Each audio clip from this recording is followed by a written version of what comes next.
Hello friends, ఈ విషయ నియమాలను తెలుసుకోవటం మూలంగా మనకి ఏం లాభం జరుగుతుంది? ఇప్పుడు ఎక్కువ ఫోన్లో హస్బెండ్ అండ్ వైఫ్ భార్యాభర్తల మధ్య అన్యోన్యత తగ్గిపోయింది, రోజు గొడవలు అవుతున్నాయి. దీనికి పరిష్కార మార్గం ఏమిటి అని ఫోన్లు వస్తున్నాయి. నాన్న, ఫోన్లో చేసే బదులుగా నేను వీడియో చేసి మీకు ఇస్తే కనుక కనీసం మీ జీవితాలు మీకు చక్కగా మీకు మీరే మార్చుకునే అవకాశాలు ఉంటాయి. ఈ విశ్వ నియమాల ప్రకారం ఏమిటిది? బయట ఉండే పంచభూతాలకి మనలో ఉండే పంచభూతాలకి డిటెక్టివ్ జరుగుతుంది. అంటే అటాచ్మెంట్ తగ్గిపోవడం మూలంగా భూతత్వం మనలో ఉంది, విశ్వంలో కూడా పోతుంది. మనలో నీరుంది, విశ్వంలో కూడా నీరుంది. బయట సూర్యుడు ఉన్నాడు, మనలో మణిపూరక చక్రం ఉంది, మనలో అనాహత చక్రం ఉంది, బయట ఉంటున్నట్టు శుద్ధమైన గాలి ప్రేమ. విశుద్ధి చక్రం ఉంది, బయట ఆకాశం ఉంది. ఇది ఆజ్ఞా చక్రము. అంటే ఇదే పని చేయాలి. ఇది చంద్రుడు, ఈ పైన ఉండేది సూర్యుడు, సహస్రార చక్రము. ఆదిత్యాయ చ సోమాయ మంగళాయ బుధాయ చ గురు శుక్ర శనిభ్యస్త రాఘవే అంటే తలకాయ, కేతు అంటే కాళ్ళని నేను ముందు వీడియోలో చెప్పాను. ఇప్పుడు అర్థం కాకపోతే చూడండి. అంటే గ్రహాలు అనుగ్రహాల వల్ల కలిసిందా, భార్యాభర్తలు ఎందుకు గొడవలు పడుతున్నారు పిచ్చి పిచ్చిగా అనుకుంటాం. అవన్నీ ఏవీ లేవు. ఈ శుద్ధతత్వంతో ఏమైపోతుందంటే బయట ఉండే దాంట్లో మనలో ఉండే దాంట్లో లోపాల వల్లనే ఇలా జరుగుతూ పోతుంది. భార్య అనుబంధం తగ్గడానికి ప్రకృతి నియమాలను అనుసరించి కొన్ని సహజ లక్షణాలను మనలో మనం కోల్పోవడం.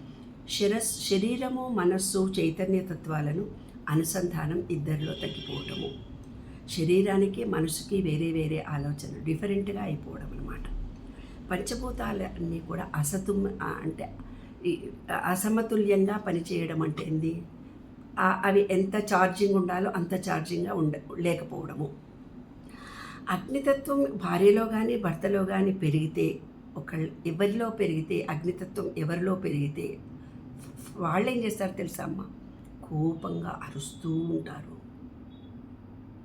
అగ్నితత్వం భార్యకో భర్తకో పెరిగితే గట్టిగా అరుస్తూ ఉంటారు. జలతత్వం పెరిగిందనుకోండి, మన బాడీలో జలతత్వం పెరిగిందనుకోండి, అప్పుడు నెమ్మదిగా స్పందిస్తారు. ప్రతి పనిని చెప్తున్న మాట సరిగ్గా వినరు. నేను చేస్తాను, చూస్తాను అంటారు. వాళ్ళకి సెక్స్ పరమైన కోరికలు కూడా ఉండవు. మళ్ళీ ఈ జలతత్వం తగ్గితే కూడా ఉండవు, మరి ఎక్కువైతేనేమో డల్నెస్ వస్తుంది. విశుద్ధి, కమ్యూనికేషన్.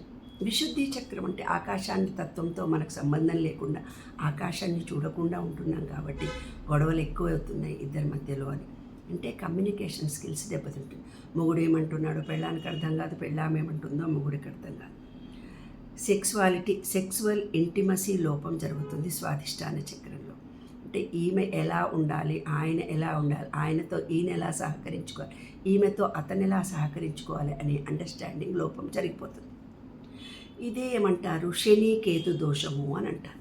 నేను చెప్పాను కదా, కేతువు అంటేనేమో కాళ్ళు, శని అంటే మన మూలాధార చక్రం. మన మూలాధార చక్రంలో లోపం కలిగినప్పుడు ఈ దోషాలు మనకు కలుగుతాయి. అసహనంగా ఉంటారు, అహంకారంతో ఉంటారు, నేను వేరు నీవు వేరు అంటారు. ప్రతి విషయంలో గొడవలు పడతారు. ఇంట్లో అట్లుండాలంటే కాదు ఇట్లుండాలంటారు. ఇది తిను అంటే అది తినాలి అంటారు. ఇలా ఉండాలి అంటే అలా ఉండాలి అంటారు. తేలికగా తొందరగా ప్రతి విషయానికి బాధపడిపోతూ ఉంటారు. ప్రతి భావాన్ని ఒకళ్ళకొకళ్ళు వ్యక్తపరచుకోలు, తనకు కూడా ఏం కావాలో తనకు తెలియని పరిస్థితిలో ఉంటారు. తర్వాత వ్యక్తిగత భయాలు అనేవి ఏర్పడతాయి. వీటికి కూడా కొన్ని కారణాలు ఏంటంటే, పుట్టింటిలో తను పెరిగిన వాతావరణంలో పురుషుడు కానీ స్త్రీ కానీ వాళ్ళ అమ్మా నాన్న ఎలా ఉన్నారు, ఎలా కొట్లాడారు, ఎలా బిహేవ్ చేశారు, అవే వీళ్ళ మీద ప్రభావం చూపిస్తూ పోతుంటాయి. ఇందువల్లనే అంటే ప్రకృతి నుంచి మనం వికృతిగా ఉండడము మరియు భావాల్లో తేడాలు ఉండడము, వీటి వల్లనే భార్యాభర్తలు గొడవలు జరుగుతూ ఉంటాయి.